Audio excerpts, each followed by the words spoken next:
नमस्कार, जोहार। तो भारत मित्र देख रहे हैं आप। मेरा नाम अभिषेक भारती है। हमारे साथ हमारे सहयोगी रंजीत और हमारी सहयोगी आरती हैं।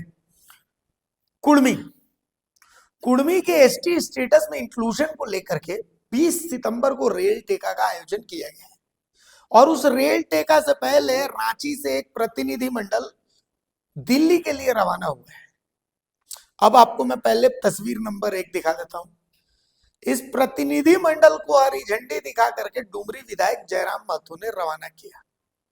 यानी इस रेल टेका को जेल केएम का समर्थन हो गया, चूंकि जेल केएम के केंद्रीय अध्यक्ष भी जयराम महतो है, तो हो गया समर्थन। अब आपको तस्वीर नंबर 2 दिखाता हूं, ये पूरे ऑडियो के साथ आपको दिखाता हूं। इस गाड़ी में जिसको हरी झंडी दिखा करके जयराम महतो ने रवाना किया, उसी गाड़ी में डुमरी से उनके सामने प्रत्याशी रहे अखिलेश महतो, मतलब प्रत्याशी नहीं थे, रहेंगे चूंकि उम्र का कुछ दिक्कत आ गई थी, रहेंगे आने वाले समय में तय है कि रहेंगे। तो अखिलेश महतो उस गाड़ी में मौजूद थे। वो वीडियो आप देख लीजिए। जय झारखंड, जोहार झारखंड। और आज पूरा टीम डुमरी विधानसभा से नावाडी और डुमरी के कुछ लोग इसमें भी शामिल हैं और हम लोग एक साथ अभी दिल्ली चले अभियान में हम लोग शामिल हैं। कुर्मी को एसटी में शामिल करो, ऐसे में हमारे साथ अभी राजूदा भी हैं और हम लोग एक बस में हैं और हम लोग अभी पुलगो टोल प्लाजा पार हो चुके हैं। हम लोग दिल्ली जा रहे हैं। राजूदा कुछ अपने बारे में थोड़ा बता दीजिए कि हम लोग क्या जा रहे हैं, कैसे जा रहे हैं। हम लोग का जो पुराना मांग है एक एसटी में हम लोग को शामिल करें। हम लोग पूर्व में हमारा पूर्वज एसटी में थे और हम लोग का जो मांग चलता आ रहा है, हम लोग केंद्र सरकार से मांग अपना डिमांड रखने जा रहे हैं कि हम लोग एसटी में शामिल किया जाए। जय हो। अब देखिए, मैं देख लिया आपने जेएमएम के नेता अखिलेश महतो। अब आपको अखिलेश महतो की माता जी स्वर्गीय जगन्नाथ महतो की पत्नी बेबी देवी का एक पोस्ट दिखा देता हूं कि अपने बच्चों को आपको समर्पित किया। कुर्मी के संघर्ष की लड़ाई के लिए वो दिल्ली रवाना। तो मतलब जेएमएम का भी इस जो आंदोलन है, जेएमएम का एक तबका, उसका समर्थन है। अब आपको एक और पोस्ट दिखा देते हैं। ये पोस्ट है विस्थापन आयोग के गठन के बाद का। ये भी अखिलेश महतो और राजू महतो का पोस्ट है। इस पोस्ट को जब आप देखिएगा तो इस पोस्ट में देखिए उन्होंने सबको शुक्रिया कहा है। रोशन लाल चौधरी को शुक्रिया कहा है, लालचंद महतो को शुक्रिया कहा है, स्वर्गीय जगन्नाथ महतो को शुक्रिया कहा है, सबको शुक्रिया कहा है। तमाम लोगों को, जो मतलब दयामणि बारला से लेकर के सबको शुक्रिया कहा है। लेकिन एक आदमी को उन्होंने शुक्रिया नहीं कहा है, जयराम महतो। इसमें कहीं आपको जयराम महतो की तस्वीर नहीं दिखेगी। अब रंजीत जी, आरती जी दोनों है, रंजीत जी के पास पहले आता हूँ। इसके मायने जेएमएम की तरफ से देखिए, पहले तो विस्थापन आयोग के बारे में बता दूं कि विस्थापन आयोग के गठन में जयराम महतो की उतनी ही भूमिका है जो 2000 वर्ल्ड कप का जिताने में धोनी की भूमिका थी। जो आखिरी बॉल पे छक्का मार दिया तो सबको छक्का याद है, उससे पहले बाकी लोग ने क्या क्या किया उसके बारे में किसी को याद नहीं। दूसरी है कि कुर्मी को जो एसटी का स्टेटस, अब जेएलकेएम अब एक संगठन से जब ये पार्टी के रूप में आ गया चुनाव से पहले, तो प्रेस क्लब में मैंने सवाल पूछा था तो पार्टी के गठन के बाद, तो बहुत स्पष्ट जवाब जो है इनके तरफ से जयराम महतो की ओर से नहीं आया था। मतलब उनका तो मानना है कि समाज का उनको समर्थन चाहिए कि हम लोग एसटी में हैं, आगे क्या कीजिएगा, आंदोलन में आपकी क्या भूमिका रहेगी, उसके बारे में कोई स्पष्ट नहीं था। और इसकी यहाँ तक कि उसके 2-3 दिन के बाद एक आदिवासी समाज के कुछ मांगों को लेकर फिरायलाल चौक में ही प्रदर्शन था, उसमें देवेंद्र नाथ महतो मौजूद थे। वहाँ भी मैंने उनसे पूछा था तो देवेंद्र नाथ महतो तो पूरा वो गड़बड़ा गया, क्योंकि पार्टी का कोई गाइडलाइन उसको नहीं था, तो समझ में नहीं आया कि उनको करना क्या, बोलना क्या है, करना क्या है। उसमें फंस भी गए थे सवाल में। अब यह सवाल है कि कुर्मी को जो एसटी का स्टेटस है, ये एक ऐसा चीज है कि झारखंड मुक्ति मोर्चा के जो भी कुर्मी नेता हैं, चाहे मथुरा प्रसाद महतो हो या इससे पहले जगन्नाथ महतो थे या अमित महतो, कभी कभी थोड़ा थोड़ा समय पे ये लोग बोलते हैं कि मांग करना चाहिए, कभी विधानसभा में बोल दिए, कभी कहीं बोल दिए। इसके बाद भी आदिवासी समाज का सपोर्ट जो है चुनाव में इनको मिलता है, क्योंकि इनके पास सिंबल है तीर धनुष का। इसके अलावा तीर धनुष को छोड़कर बाकी किसी कुर्मी नेता ने अगर यह कह दिया कि एसटी सूची में कुर्मी को शामिल करना है, तो समझ लीजिए कि आदिवासी वोट एक वोट भी उनको नहीं मिलने वाला नहीं है और उनका काफी विरोध होगा। यहाँ तक कि सूर्य सिंह बेसरा तो खुद आदिवासी हैं, लेकिन जैसे ही उन्होंने बोल दिया कि कुर्मी जो है आदिवासी में शामिल होने का हम समर्थन करते हैं, तो आदिवासी समाज के लोग जो हैं अपने साथ बैठाने में भी उनको कतराना शुरू कर दिए थे। ये है। तो अब जयराम तो की नीति जो है स्पष्ट हो गई, उनकी पार्टी है, तो जो ढुलमुल रवैया था, ये जो हरी झंडी दिखा दी उन्होंने बस को, तो अब ये क्लियर हो गया है, क्योंकि उन्होंने भी नफा नुकसान अपना जो है नाप लिया होगा। हाँ, उन्होंने, आप ये समझ लीजिए कि उनके लिए एसटी सीट जो रिजर्व सीट है, उनके लिए मुश्किल वहां पर है। वहां पे वोट वो काट सकते हैं, या घाटशिला चुनाव है तो वो कर सकते हैं, लेकिन रिजल्ट देना उनके लिए मुश्किल हो गया है। लेकिन राजू महतो, देखिए, मतलब राजू महतो की नीति भी यही थी, तो जेएमएम से जुड़े हुए नहीं, हैं। झारखंड मुक्ति मोर्चा के मथुरा प्रसाद महतो तो अभी हाल में ही मीडिया के सामने भी उन्होंने कहा कि हम तो आदिवासी थे ही। और अमित महतो और जगन्नाथ महतो का एक देखिएगा टी शर्ट पहन गया कि 32 हथियार लागू करो, कुर्मी को एसटी में शामिल करो, ये सब करके विधानसभा के बाहर वो लोग कहते जब थे, विधायक थे। लेकिन उसके बाद भी चूंकि वही बोले कि उनके पास तीर धनुष का जो सिंबल है ना, तो उसके कारण वो चीज ढक जाता है। हाँ, वो उनको वोट मिल जाता है। अब है डुमरी की जो राजनीति है, डुमरी विधानसभा की जो राजनीति है, पिछले 50 साल 2024 के चुनाव से पहले 3 ही नाम वहां चला, वहां पे शिवा महतो, लालचंद महतो और जगन्नाथ महतो। अब तीनों में से कोई भी इस दुनिया में नहीं है। तो अब वहां पर एकदम से ये मान के चलिए कि आने वाला समय में अगले 20 साल 30 साल तक में यही चलेगा, जयराम महतो और अखिलेश महतो। अगर कोई नया नाम सरप्राइजिंग आ गया तो अलग बात है। अब वहां डुमरी का जो गणित है ना, वो झारखंड मुक्ति मोर्चा के फेवर में है। भले अभी जयराम का पल रहा है, आपको भारी दिख रहा है, लेकिन जो जातिगत समीकरण वहां पर जो होते हैं, वो पूरा ग्रामीण इलाका है डुमरी विधानसभा। इसरी बाजार का कुछ एरिया को अगर छोड़ दीजिएगा तो पूरा वो ग्रामीण ही इलाका है, 32 खाते हैं। और ये जो झारखंड आंदोलन की जो लड़ाई हुई थी सोरेन की, डुमरी टेंडरी यही सब जो उसका क्षेत्र रहा, तो वहाँ ये जो शिबू सोरेन को बहुत जबरदस्त प्रभाव है। हाँ, तो इसलिए वहां पर झारखंड मुक्ति मोर्चा का जो भी कैंडिडेट रहेगा, उम्मीदवार जो भी रहेगा, तो उसके पास एज रहेगा। तो ये जो अभी जयराम महतो का पल रहा पूरा राज्य स्तर पर भारी दिख रहा है कि बड़े नेता लग रहे हैं, लेकिन वहां पर डुमरी में आसान नहीं है। आने वाला समय में अखिलेश महतो की तरफ से कड़ा चुनौती उनको देना पड़ेगा। और जैसे जैसे अखिलेश का भी उम्र बढ़ेगा, तो वो भी अपना मेच्योर, जैसे ये तो मेच्योरिटी वाला पहला दिखा दिया कि उन्होंने कि बस किसी ने रवाना किया और बस में बैठ के वो दिल्ली जा रहे हैं। जयराम महतो ने तो सिर्फ बस को हरी झंडी दिखाई है, लेकिन उस आंदोलन में शामिल होने के लिए वो दिल्ली जब साथ में जाएंगे वहां शामिल होंगे। आती मास्टर स्ट्रोक तो है ही अखिलेश महतो का, लेकिन एक एज जयराम महतो को यहाँ मिलता है कि जयराम महतो बहुत जबरदस्त वक्ता है, बहुत जबरदस्त वक्ता है। एक और दूसरा, उन मुद्दों पर जिन मुद्दों पर जेएमएम बहुत खुल करके नहीं बोल सकता, राजू महतो बहुत खुल करके नहीं बोल सकता। बोल तो राजू महतो स्पीकिंग अगर टैलेंट की बात करें तो वोकल कम है थोड़ा सा, और लेकिन वोकल डुमरी का इतिहास रहा है कि वहाँ वोकल नेता जगन्नाथ महतो बहुत वोकल नहीं थे, शेर शिवा महतो कोई बहुत वोकल नहीं थे, लालचंद महतो ठीक है बोलते थे लेकिन बहुत वोकल वो भी नहीं थे।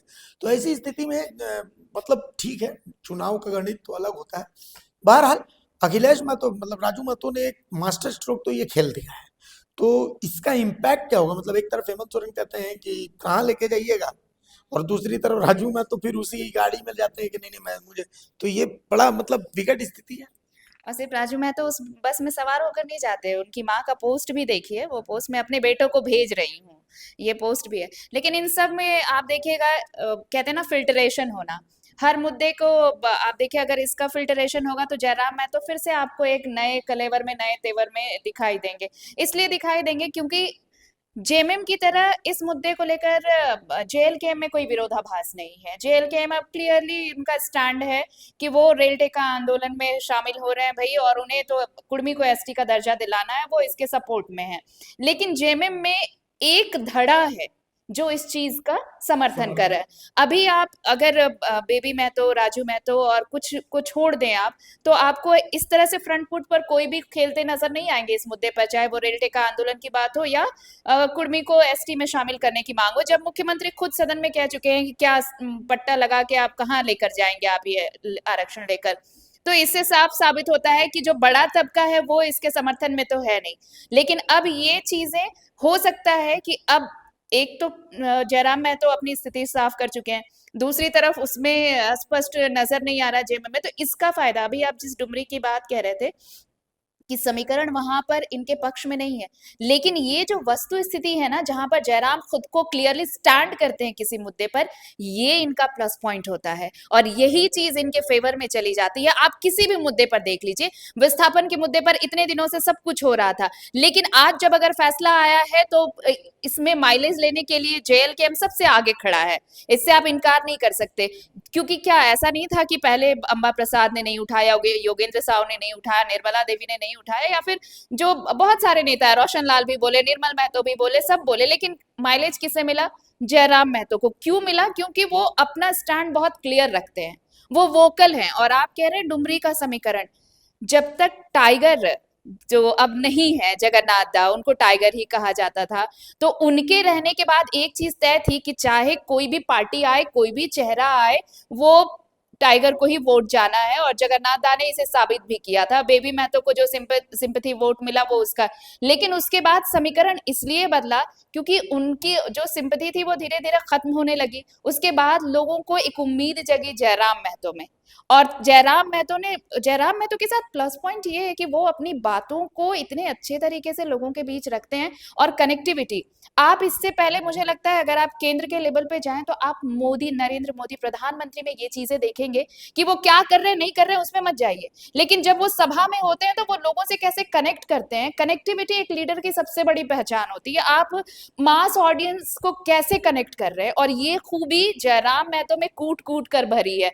आप इसे समीकरण का गड़बड़ झाला कह ले या फिर वो कोई भी मुद्दा कह ले, लेकिन अगर जयराम महतो खड़े होते हैं, उस बात को अगर कहते हैं, तो जनता सीधे उनसे कनेक्ट करती है और यही चीज उनके फेवर में जाती है। और ये जो रेल टेका आंदोलन है, आप देखिएगा, यहाँ से भी मैंने फिल्टरेशन की बात इसलिए कही क्योंकि यहाँ पर भी जब फिल्टरेशन हो गई ना चीजों की, पार्टी की होगी, आंदोलन का होगा, नेता का होगा, तो इसमें फिर जयराम महतो आपको एक अलग नेता के तौर पर नजर आने वाले हैं इस मुद्दे के साथ। अच्छा, अभी इस मुद्दे को चूंकि सीधा इसका असर घाटशिला उपचुनाव पर पड़ने वाला है, पड़ेगा, बिल्कुल तो पड़ेगा। मतलब अगर हम आपसे पूछें रंजीत जी, घाटशिला उपचुनाव, चूंकि ये मुकाबला बीजेपी वर्सेस JMM है और बीच में JLKM है, 25% से 38% यहाँ पर कुर्मी जनसंख्या घाटशिला में बताई जा रही है। तो इस फैसले के बाद जयराम के इस फैसले के बाद और अखिलेश महतो के इस फैसले के बाद क्या इम्पैक्ट पड़ने वाला है? इम्पैक्ट देखिए, अखिलेश महतो के फैसले से कोई इम्पैक्ट उसमें पड़ने वाला नहीं, जयराम के फैसले से इम्पैक्ट पड़ने वाला। जयराम महतो और मजबूत कुर्मी लीडर के रूप में उनकी पहचान होगी, लेकिन पहचान होगी तो वो वोट जिताने लायक नहीं होगा, वो बीजेपी को सीधा सीधा नुकसान करेंगे। आजसू उतना कुर्मी जाति के बीच में अब उतना नहीं रहा गया है, तो अगर JLKM अपना कैंडिडेट देता है तो बीजेपी को नुकसान करेगा, इसकी ये बात है। और दूसरी बात में हमने कहा कि जैसे कि वोकल है, सब चीज़ है, तो अभी अखिलेश युवा है, अभी आगे राजनीति करेंगे। और साथ में देखिए झारखंड में क्या हुआ ना, झारखंड जैसे जब निर्माण हुआ तो बिहार में MLC की सीट हुआ करती थी, झारखंड में आया तो सिर्फ MLA सीट हो गया। यहाँ पे जिसने भी कोशिश की कि हम राज्य की राजनीति करते हैं, आप अगर अपने क्षेत्र में आपकी अच्छी पकड़ है और वहां आप जो चुनाव जीत जा रहे हैं, बगल वाले क्षेत्र में आपको भले कोई पहचाने नहीं, लेकिन आप लगातार MLA हैं, इस तरह के कई लोग हैं यहाँ पर जिनको अपने बगल सीट पे कोई नहीं जानता है, लेकिन वो कंटिन्यू जीत रहे हैं।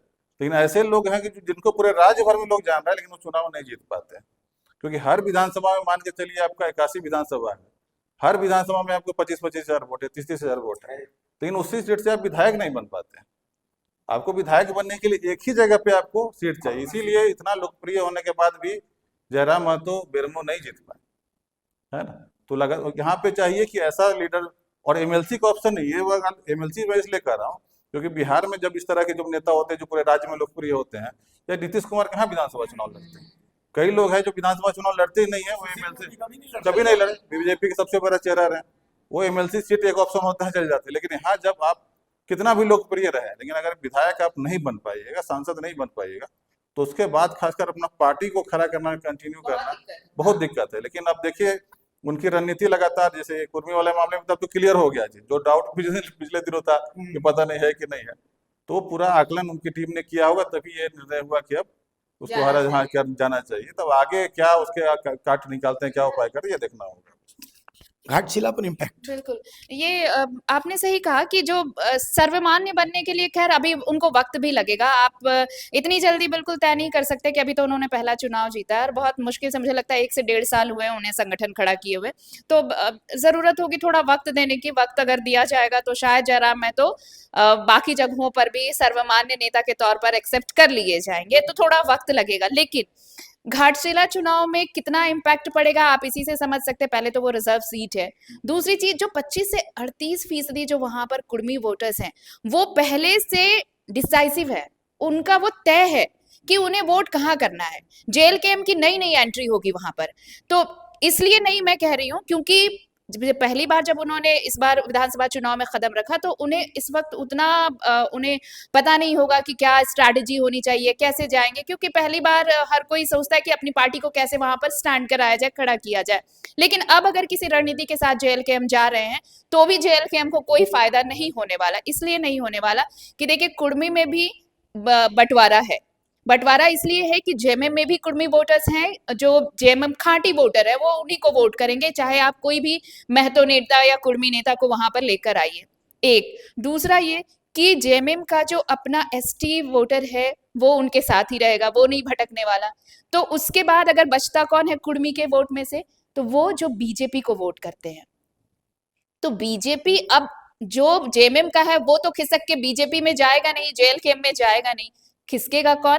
तो उन्हें लगेगा कि नहीं बीजेपी नहीं, उम्मीद नजर आती है जयराम महतो में, तो वो वोटर्स खिसकेंगे जेएलकेएम की ओर। तो नुकसान किसे होगा? सीधे सीधे बीजेपी को नुकसान होगा। तो जेएलकेएम जहां भी अगर अगर घाटशिला में वो अपना मजबूत कैंडिडेट भी देता है तो ये तो कतई मंजूर नहीं है, किसी कोई भी कह नहीं सकता कि वो चुनाव लड़ेंगे और जीत जाएंगे, पहले पायदान पर रहेंगे, ऐसा नहीं होगा।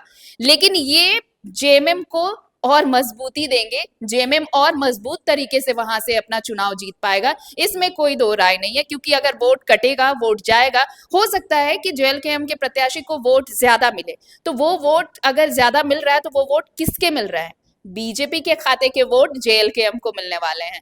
तो इससे ज्यादा कुछ फर्क जेएमएम बीजेपी को नहीं पड़ेगा। बीजेपी को वहां पर बहुत मेहनत करनी पड़ेगी, लेकिन इसका बहुत सारा फायदा जेएमएम को मिलेगा। जेएमएम कैंडिडेट के लिए ये बोनस पॉइंट होने वाला है अगर जेएलकेएम वहां पर प्रत्याशी देता है तो कुल मिलाकर के अगर आप सतही तर्ज पर देखें तो सतही तर्ज पर आपको ये नजर आएगा कि ठीक है, कुर्मी जो एसटी रेल टेका, कुर्मी के एसटी इंक्लूजन के लिए जो रेल टेका है, तो उसको जयराम महतो और राजू महतो दोनों का समर्थन है। लेकिन जब आप अंदर घुसते हैं तो इस समर्थन के बहुत सारे मायने हैं और इस समर्थन का नफा नुकसान सब घाटशिला के उपचुनाव में होने वाला है, क्योंकि अभी जो कुछ भी होगा उसका सीधा इम्पैक्ट घाटशिला के उपचुनाव में होने वाला है। एक चीज और, ये जो अगर एसटी वाला जो मामला है, अगर रेल टेका आंदोलन में जैसे जेएलकेएम जा रहा है तो इसका फायदा यहाँ पे थोड़ा सा लगता है कि जेएमएम को थोड़ा सोचना पड़ेगा, क्योंकि तब एसटी को लगेगा कि क्या वाकई जो एसटी की मांग हो रही है कुर्मी समुदाय में, तो जिस वोट बंटवारे की बात हो रही है वहां पर समीकरण थोड़ा सा बिगड़ेगा, जरूर बिगड़ेगा, और इसका सीधा इम्पैक्ट वहां पर दिखेगा। क्योंकि यहाँ पर जयराम महतो ने अपना स्टैंड क्लियर कर दिया भाई कि उन्हें एसटी में शामिल कीजिए, तो वो जो एसटी वोटर्स हैं वो भी अपना भविष्य वहां पर तलाशेंगे, और वो कुर्मी वोटर जो एसटी के साथ जाकर जेएमएम को वोट करते हैं, तो क्या वो एसटी में वाकई आना चाहते हैं, तो वो वोटर्स भी अपनी उम्मीद देखेंगे, अपना भविष्य देखेंगे। तो ये इम्पैक्ट वहां तो जरूर पड़ने वाला है। तो ये हो सकता है कि जेएलकेएम का उम्मीदवार जो है तीसरा पे नहीं रहे, दूसरा पे भी आ जाए, जैसे कई जगह पे आ गया। इसलिए क्योंकि घाटशिला एक एसटी रिजर्व सीट है और वहां पर संथाल वोटर्स डिसाइडिंग फैक्टर है, लेकिन संथाल वोटर्स के साथ साथ कुर्मी वोटर्स भी जो है वो डिसाइडिंग फैक्टर में है। तो इन कुर्मी वोटर और संथाल वोटर्स को, चूंकि संथाल वोटर्स जो है उस पर एकाधिकार जेएमएम का है, इसमें कोई इफेक्ट नहीं है। कुर्मी वोटर्स पर किसका एकाधिकार है ये देखना है। कुर्मी वोटर्स, चूंकि कुर्मी वोटर्स को समझना बहुत मुश्किल है। आप इसी से समझ लीजिए ना कि आज निर्मल महतो करते रहते हैं कि शहीद निर्मल महतो इतने महान है। उन्हीं निर्मल महतो को दो बार रांची लोकसभा से इन्होंने हरवा दिया। विनोद बिहारी महतो को कहते हैं कि राजनीति का पितामह है, लेकिन जब वो चुनाव उतरते तो उनको चुनाव में हरवा दिया। तो वहां पर डिसाइडिंग फैक्टर में वही बात है। सुनील महतो के लिए इतनी आवाज उठाते हैं कि सुनील महतो जब उनका निधन हुआ, उनकी हत्या हुई, तो उसके बाद फिर वहां से मलखान सिंह को जिता दिया। तो कुल मिलाकर के इन वोटर्स का फिलहाल कोई निश्चित स्टैंड नहीं है। हाँ, एक चीज में ये एकजुट है कि जयराम महतो, जयराम महतो, जयराम महतो ऐसा सोशल मीडिया पर तो है, लेकिन सोशल मीडिया वाला ही अगर वोटर होता तो गिरिडीह का लोकसभा चुनाव जयराम महतो नहीं हारते, और वही अगर वोटर होता तो बेरमो में भी जयराम महतो चुनाव नहीं हारते। तो वोटिंग का गणित अलग होता है और सोशल मीडिया का गणित अलग होता है, और यही सारी गणित हम आपके सामने लाते रहेंगे, आपको हम बताते और रहेंगे। यही चीज हमेशा कही जाती है राजनीति में कि भीड़ नेता के लिए जुटती जरूर है, लेकिन वो भीड़ वोट में कितना तब्दील होती है ये वोटिंग के वक्त पता चलता है। समय बताता है। तो आपको क्या लगता है भाई, भीड़ जो है, जो सोशल मीडिया वाली भीड़ है, वही भीड़ वोट करेगी या नहीं करेगी जयराम के लिए, उनके समर्थक के लिए? क्या भूमिका रहने वाली है, आपको क्या लगता है? आप लोग भी हमें कमेंट्स में बताइए कि इसमें आप क्या सोच रहे हैं, क्या समझ रहे हैं। हम सारे कमेंट्स को पढ़ते हैं, हम समझते हैं उसमें। तो कुल मिलाकर के अगर पसंद आए कंटेंट तो लाइक भी कीजिए, सब्सक्राइब भी कीजिए, शेयर भी कीजिए। नमस्कार, जोहार।